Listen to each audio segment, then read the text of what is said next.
What's up guys, it's John. So for this video, before we get started, we're going to need some things. We're going to need Torx screwdrivers to get into the controller, optional cheese sticks for paddles, tactile switches, 7 to 8 millimeters is best. I use 7 in this video. Any thin wire, any soldering iron, and old solder will do.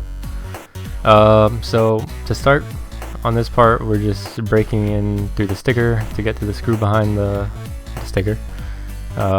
You're going to need to take this screw out, and there are 4 additional screws inside the grips. So we'll just wait for me to unscrew this. Now to get the grips off, you just pull them off. Literally just get your nails in there and yank it off. You don't need a screwdriver like I used here.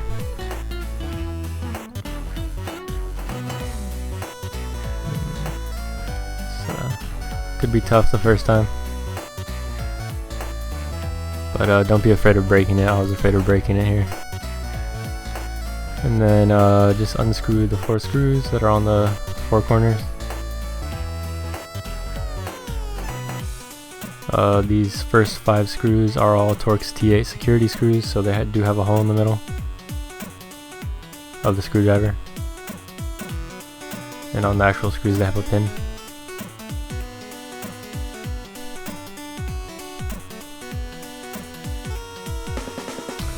Now you can just easily take off the faceplate, and you can also take off the back pretty easily. You're going to need to push it back a little bit towards the bottom of the controller to get it off of the port that's down there.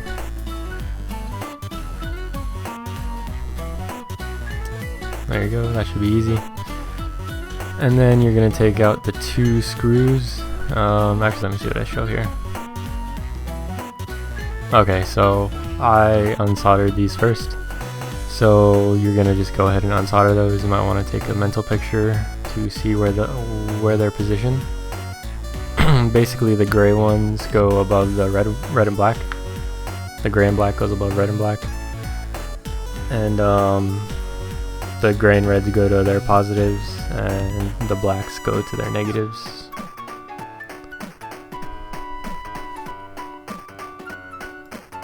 The gray and black wires are for the trigger rumbles, and the red and black wires are for the controller rumble, like the grip rumble.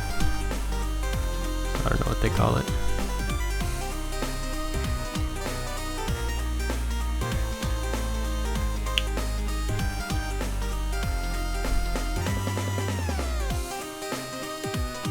Alright, now you can undo those 2 screws on the top PCB.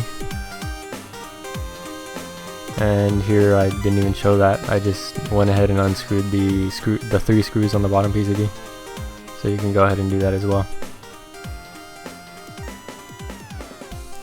And to get them apart is pretty tough. They're held together just by a connector. And it's just hard to get off. They're tightly put together. And then here's me showing you where to put the switches. So I just put them on the little dots that are already on the controller. And I used a hand drill to get into that, because in my last video, when I did the Xbox 360 controller, I used a very expensive drill. And I realized a lot of people don't have very expensive drills because they said so. And they also don't have hand drills. So here you could use a actual hand drill. And then my hand drill wasn't big enough, so I got a scratch awl and made the holes bigger just by shoving it in there.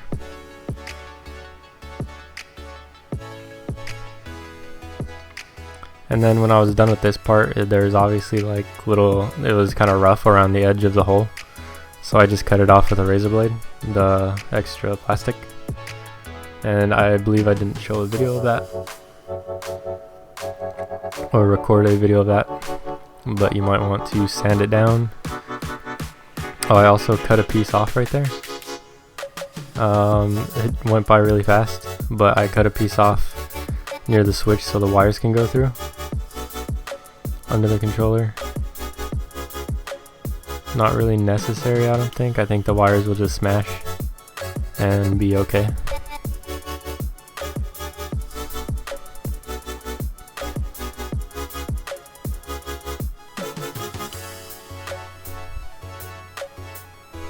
And here's me just testing the fit to see that the switch is okay. Oh, see, there it is, the part I cut out. I don't know why I showed the quick clip like a while ago. And then I glued those in. Be careful not to glue in the battery pack like I did there. You can see that the little tabs on the battery pack are hot glued to the controller. So go ahead and hot glue in the switches, but don't glue the battery pack along with it. Here's my wires, and I don't know, I'm just showing you what I'm doing. And then here's me tinning the switches. This just makes it easier to solder the wires on later. I did the process kind of in a bad order because I didn't use the tutorial, except to take apart the controller. So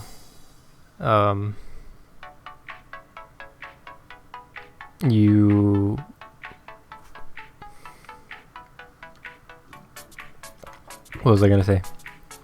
Oh yeah, you probably want to solder the wires to the PCB before you do it to the switches, and you probably want to use longer wires than I was using here, because it was very difficult to put the controller back together and to solder it the way I did.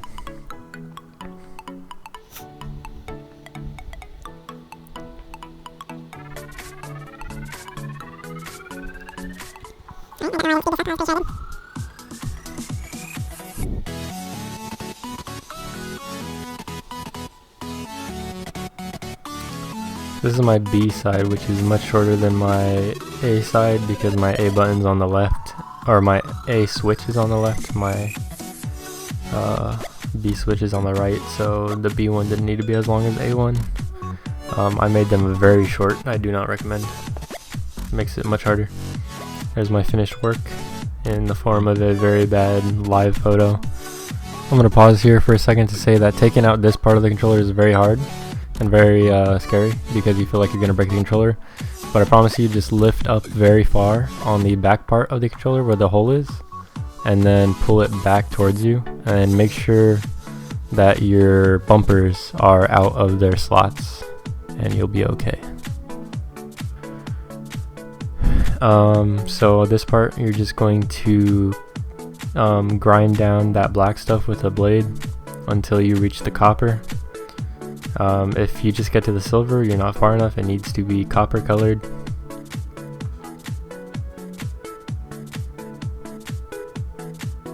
And your solder will not stick if it's not copper colored. So you can try while it's silver like that, but it's not going to work most likely.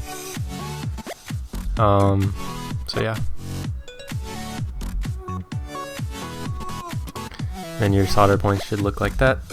Just not as high when you're finished, because then your buttons are not going to press down properly. And for that A button, I do recommend putting a dab of hot glue on the middle part of the bottom side of the A button, like the actual button itself, because it just because of the way it's shaped, you'll have to press it really hard for it to work. So just do yourself a favor and put a little dab of hot glue on the bottom so it can press the contacts down in the middle. And then here I am soldering the wires to the PCB. I'm going to do this for both A and B. And then I went ahead and skipped part of it, but I basically hot glued some pieces of the wires down to the PCB so they didn't break off of the buttons. And then those white things you don't want, and I cut off that piece right there that I'm pointing to so I could get the top PCB back in. It's very hard to get back in. And then don't forget about this 3.5mm jack. Dang, this part's really fast. And then I put in the top PCB. And then you're going to need to solder the rumble packs back in. At this point you're done. You just need to put it back together. And make sure you test everything before you actually put in all the screws. I had to take my controller apart like 4 times to adjust things. I had different kinds of issues. One issue was actually really weird. I had it so where I pressed the B switch and it would use my right analog stick. I had no idea. Actually, I think it was because I didn't put glue on the bottom part of the switch part. So it was pressing things on the bottom of the PCB. Anyways, at this point you're pretty much done. I'm just gonna test fit everything. Make sure those triggers get in. Make sure everything feels right. And I would plug it into your Xbox and see if it works before you actually put in all these screws. The grips are easy to get on. Everything's pretty much easy on up to after this. I also left out those white things when I was putting in the PCBs.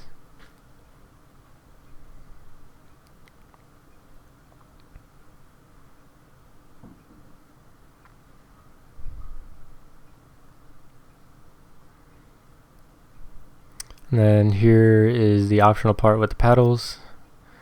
I just hand drilled some holes into there and then put the paddles on that I made in my 360 video and forced some screws through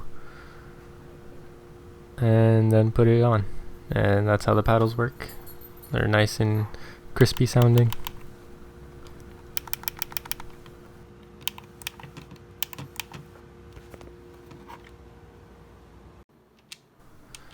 And then here it is working in game.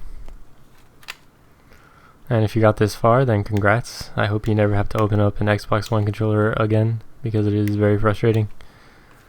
And I'll see you guys next time. Thanks for watching.